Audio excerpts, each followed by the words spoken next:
சாரதி லா ஸ்டடீஸில் நம்ம பார்க்கக்கூடிய மிக முக்கியமான டாபிக் தான் இந்த ஸ்டேட் அப்படின்ற ஒரு கொஸ்டின். அடிக்கடி சிறுவினாக்களில் கேட்டுக்கிட்டே இருக்காங்க. டிஃபைன் ஸ்டேட், வெறும் ஸ்டேட்டுன்னு மட்டும் கேட்குறாங்க. ஆர்டிக்கல் 12 ஆக்சுவலாக ஸ்டேட் பார்த்தீங்கன்னா 1லேருந்து 4 வரைக்கும் தான் வருது ஆர்டிக்கல். ஆனால் இதை ஏன் 12 கூட மிங்கிள் பண்ணுறாங்க? 12 என்ன சொல்லுது அப்படின்னு பார்த்தீங்கன்னா ஃபண்டமெண்டல் ரைட்ஸை சொல்லுது. ஃபண்டமெண்டல் ரைட்ஸுக்கும் ஸ்டேட்டுக்கும் என்ன சம்மந்தம் அப்படின்னு உங்களுக்குள்ள கொஸ்டின் ரைஸ் ஆகலாம். ஸோ இந்த வீடியோ முடியும் போது அதற்குண்டான பதில் கண்டிப்பாக தெரிஞ்சிருக்கும். ஒரு ஸ்டேட்டுன்னா அதனுடைய கேரக்டர்ஸ் எப்படி இருக்கணும்? இப்போது தமிழ்நாடு என்பது ஒரு ஸ்டேட், மாநிலம் இல்லையா? அந்த தமிழ்நாடு மாநிலத்திற்கோ இல்லை ஆந்திர பிரதேச மாநிலத்திற்கோ அல்லது கர்நாடக மாநிலத்திற்கோ அல்லது கேரள மாநிலத்திற்கோ இல்லை மற்ற மாநிலத்திற்கோ எந்த மாதிரியான கேரக்டர்ஸ் இருக்கணும் அப்படின்னு பார்த்தீங்கன்னா டிஃபைன்டு டெரிட்டரி, அவங்களுடைய எல்லைகள் வரையறை செய்யப்பட்டிருக்க வேண்டும். நம்பர் 1. செகண்ட் பார்த்தீங்கன்னா நிலையான பாப்புலேஷன் இருக்கணும் அப்படின்றாங்க. சும்மா வந்துட்டு போகிற மாதிரியோ இல்லைன்னா திடீர்னு அதிகமாகிற மாதிரி திடீர்னு கம்மியாகிற மாதிரிலாம் இருக்கக்கூடாது. ஒரு நிலையான குடிமக்கள் அந்த ஸ்டேட்டில் வசிக்கணுன்றாங்க. தேர்ட் ஒன்று பார்த்தீங்கன்னா அதற்கென ஒரு அரசாங்கம் இருக்கணும் அப்படின்னு சொல்கிறாங்க. ஃபோர்த்து பார்த்தீங்கன்னா அதற்கென ஒரு இறையாண்மையும் இருக்கணும், சாவரின் ஃபங்க்ஷனும் இருக்கணும் அப்படின்ற மாதிரி சொல்கிறாங்க. இந்த 4 கான்செப்ட் ஒருங்கே அமைஞ்சதுன்னா அதை நம்ம என்னன்னு சொல்கிறோன்னா ஸ்டேட்டுன்னு சொல்லிடுறோம். இதுதான் கான்செப்ட். அப்படி பார்க்கப்படும் பொழுது இந்த இடத்துல கவர்மெண்ட்ன்ற ஒரு வார்த்தையை உபயோகப்படுத்தப்படுகின்றாங்க. அதனால் கவர்மெண்ட்டுக்கிட்ட நான் போகிறேன். நான் கவர்மெண்ட்டு 2ஆக பிரியுது நம்மளுடைய இந்தியாவை பொறுத்த வரைக்கும். ஒன்று சென்ட்ரல் கவர்மெண்ட், இன்னொன்று பார்த்திங்கன்னா ஸ்டேட் கவர்மெண்ட். இந்த 4 விஷயங்களும் சென்ட்ரல் கவர்மெண்ட்டுக்கும் பொருந்தும், ஸ்டேட் கவர்மெண்ட்டுக்கும் பொருந்தும். நினைவில் வச்சுக்கிங்க. இது வரைக்கும் ஒரு கான்செப்ட் கம்ப்ளீட்டட். இந்த சென்ட்ரல் கவர்மெண்ட்டு தான் நம்ம யூனியன் கவர்மெண்ட்டுன்னு சொல்கிறோம். ஸ்டேட் கவர்மெண்ட், அதாவது ஸ்டேட்டை பார்த்தீங்கன்னா ஸ்டேட் கவர்மெண்ட்டுன்னு சொல்கிறோம். ஸோ உங்களுக்கு புரிதலுக்காக தான் இந்த எக்ஸ்ட்ரா ஒரு கான்செப்ட். யூனியன் கவர்மெண்ட்டோடைய கண்ட்ரோலில் வர்றது பார்த்திங்கன்னா பார்லிமெண்ட்ரி கான்செப்ட்டு. ஸ்டேட் கவர்மெண்ட் கண்ட்ரோலில் வருது பார்த்திங்கன்னா ஸ்டேட் லெகிஸ்லேட்டிவ் அசம்பிளி வருது. நோட் பண்ணிக்கிங்க. கண்டிப்பாக இந்த விவகாரங்கள்லாம் உங்களுக்கு தெரிஞ்சிருக்கும். ஏன்னா நியூஸில் டெய்லி இதை பற்றி மட்டும் தான் பார்த்துட்ருக்கீங்க. என்ன மாதிரியான அசம்பிளியில் என்ன பேசுகிறாங்க, பார்லிமெண்ட்டில் என்ன மாதிரியான பில் பாஸ் பண்ணாங்க, நம்மளுடைய ஸ்டேட் லெகிஸ்லேட்டிவ் அசம்பிளியில் என்ன மாதிரியான ஒர்க் நடக்குது, யாரெல்லாம் பார்த்திங்கன்னா பேசுகிறாங்க, இந்த மாதிரியான விவகாரங்கள் நியூஸில் வந்துக்கிட்டே இருக்குது.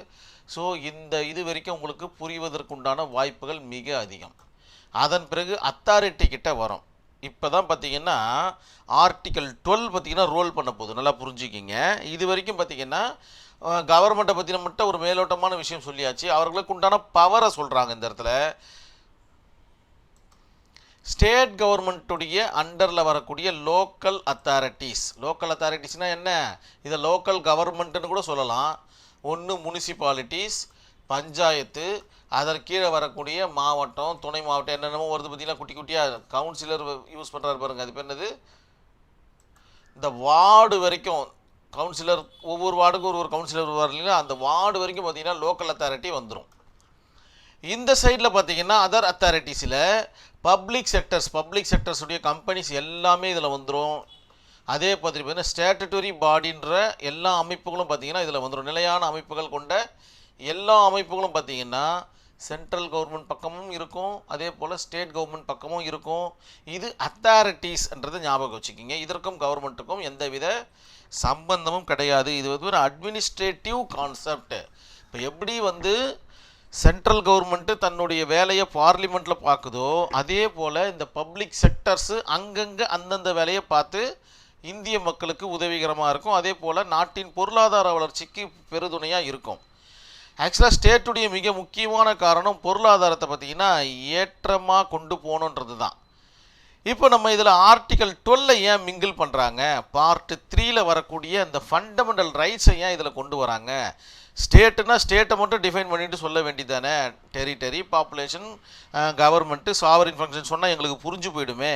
ஏன் இதில் நீங்கள் 12 கொண்டு எங்களை கன்ஃபியூஸ் பண்ணுறீங்க அப்படின்னு கேட்டிங்கன்னா அதற்குண்டான பதில் தான் இங்கே வருது. இப்போ நாட்டின் குடிமக்கள் பார்த்திங்கன்னா அவர்களுக்கு ஃபண்டமெண்டல் ரைட்ஸு வழங்கப்பட்டிருக்கிறது. அவர்களுக்கு அடிப்படை உரிமைகள் வழங்கப்பட்டிருக்கிறது சிட்டிசன்ஸ்களுக்கு. இது உங்களுக்கு தெரிஞ்ச விஷயந்தான்.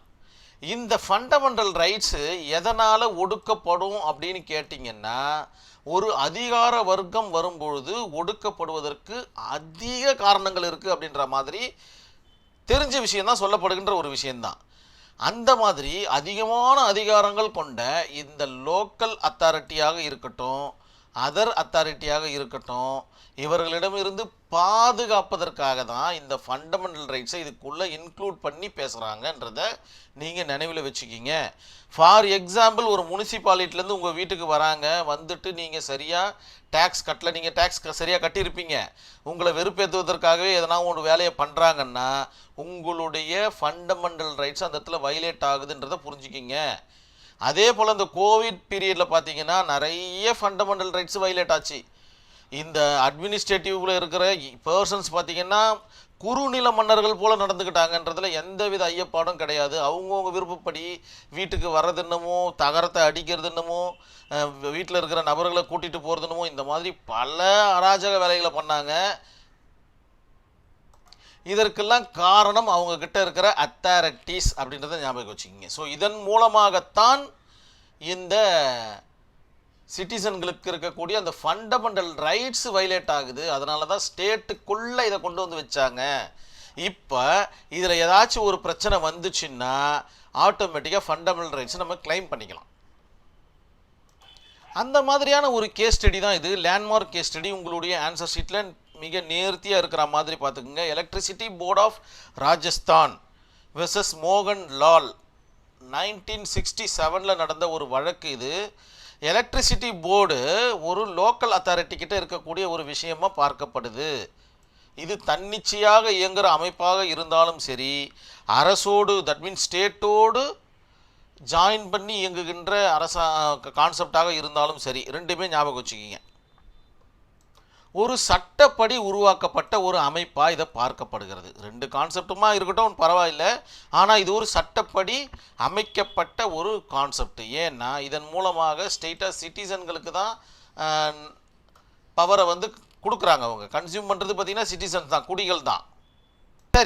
சரி இப்போ நம்ம பார்த்திங்கன்னா கான்செப்டுக்கு வந்துடலாம். நம்ம இது உள்ள ஒர்க் பண்ணுற ஒரு ஒர்க்கர் இல்லையா, பணியாளர் ஒருத்தர் என்னென்னா, அவருடைய அடிப்படை உரிமைகள் இங்கே எனக்கு பறிக்கப்பட்டு விட்டது, சும்மா அந்த அத்தாரிட்டியை வச்சு எங்களை பயமுறுத்துறாங்க, நாங்கள் சுதந்திரமாக எங்களுடைய பணியை தொடர முடியவில்லை அப்படின்னு என்ன பண்ணுறாங்க, ஆனரபிள் கோர்ட்டில் இவர் வழக்க பதிவு செய்கிறாரு. அவர் பெயர் தான் மோகன் லால் அப்படின்ற ஒரு நபர் இல்லையா. இந்த இடத்துல ஆனரபிள் கோர்ட்டு இஷ்யூஸை ஃப்ரேம் பண்ணுறாங்க. என்ன மெயினான இஷ்யூஸை ஃப்ரேம் பண்ணுறாங்க அப்படின்னு பார்த்தீங்கன்னா, எலக்ட்ரிசிட்டி போர்டு ஸ்டேட்டாக கருதலாமா அப்படின்ற ஒரு கொஸ்டினை எழுப்புறாங்க. ஒரு ஸ்டேட்டையும் எலக்ட்ரிசிட்டி போர்டையும் ஒன்றாக கருதலாமா? ஏன்னா ஸ்டேட்டுடைய அண்டரில் தான் இத்தனை கான்செப்ட் வருது, ஃபண்டமெண்டல் ரைட்ஸ் இந்த இடத்துல இம்ப்ளிமெண்ட் ஆகுது.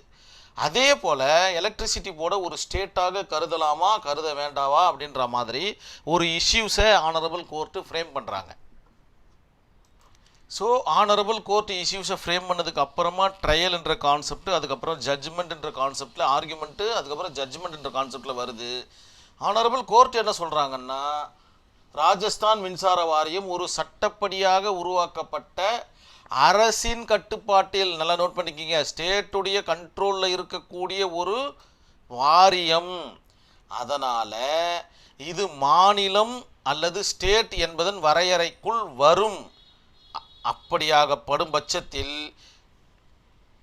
ஆர்டிக்கல் 12 பார்த்தீங்கன்னா அப்ளிகபிள் ஆகிடும். அவருடைய ஃபண்டமெண்டல் ரைட்ஸ் வயலேட் பண்ணது தவறு தான். அதனால் அவருடைய அடிப்படை உரிமையை மீறியதற்கு எலக்ட்ரிசிட்டி போர்ட் ஆஃப் ராஜஸ்தான் மன்னிப்பு கோர வேண்டும் அப்படின்ற மாதிரியான ஒரு அருமையான தீர்ப்பை இந்த வழக்கில் வழங்குறாங்க.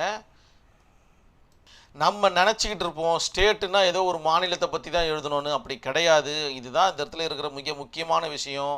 ஸ்டேட்டுன்னா ஆர்டிக்கல் 12ஐயும் மையப்படுத்தி எழுதணுன்றதை நினைவில் வச்சுக்கிங்க. கண்டிப்பாக உங்களுக்கு புரிஞ்சிருக்கும் நான் நம்புகிறேன். நான் டிஃபைன் ஸ்டேட்டுன்னு கேட்டுட்டாங்கன்னா நீங்கள் தெளிவாக ஒரு கான்செப்டாக எடுத்து எழுதணும். நீங்கள் அப்போ தான் உங்களுடைய பேப்பர் அழகாக நேர்த்தியாக உங்களுக்கு ஆன்சர்ஸ் கிடைக்கும்ன்றதில் இந்த இடத்துல நான் சொல்லிக்கொள்ள விரும்புகிறேன். நான் கண்டிப்பாக வீடியோ புரிஞ்சிருக்கும். நன்றி, வணக்கம்.